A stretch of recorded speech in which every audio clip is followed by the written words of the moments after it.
Hello बच्चों, let's see the question. The question says that if A into alpha vector cross beta vector plus B into beta vector plus gamma vector plus C into gamma cross alpha equal to 0 and at least one of ABC is non-zero, then the vector alpha vector, beta vector, gamma vector are क्या होगा? ये तीनों के बीच में relation क्या है? Parallel है, coplanar है, म्यूचुअली परपेंडिकुलर है या नॉन ऑफ दी? ये हमें चेक करना है। तो चलिए इसका सॉल्यूशन करते हैं।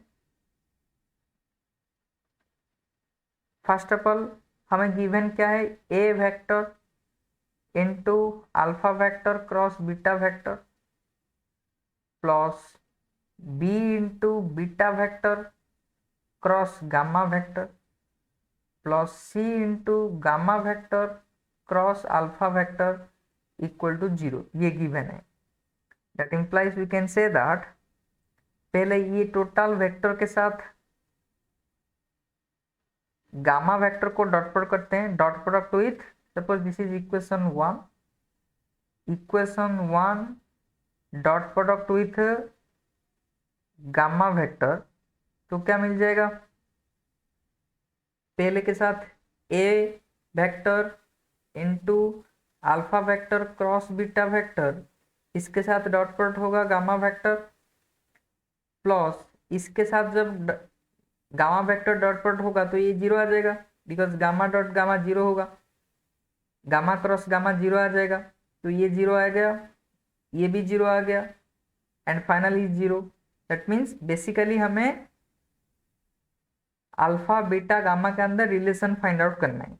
तो यहाँ से हमें क्लियरली विजिबल हो रहा है जो फर्स्ट हमें मिल गया। क्या मिल गया? दैट इम्प्लाइज ए इंटू हमें क्या मिल गया?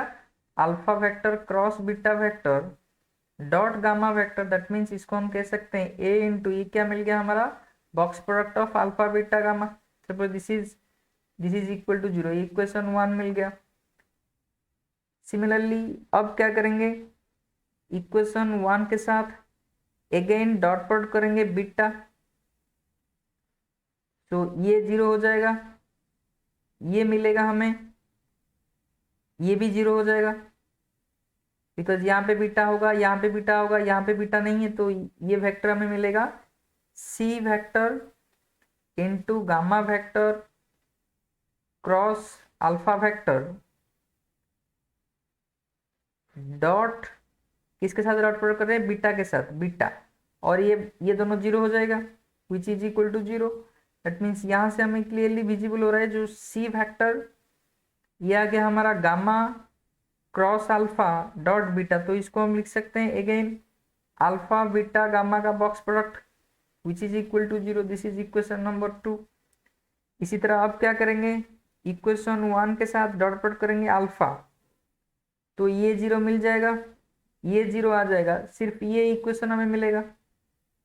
That means B vector into beta vector cross gamma vector dot alpha which is equal to 0। That means यहाँ से हमें मिल गया C vector into box product of alpha beta gamma equal to 0। Suppose equation number 3। तो ये from equation 1 and 2 and 3, from equation 1, 2 and 3, it is clear that यहाँ पे हमें क्वेश्चन में गिवन क्या था? क्वेश्चन में हमें गिवन है at least one of A B C is non zero. A B C at least one of A B C is non zero. That means since A, B, C are non-zero, we can say that therefore the only possible is box product of alpha, beta, gamma equal to 0. And जब box product of alpha, beta, gamma 0 हो जाएगा, we can say that alpha, beta and gamma are coplanar, lie in a same plane. So the final answer is option 2. That is coplanar is the final answer. I hope all of you understand. Thank you. All the best.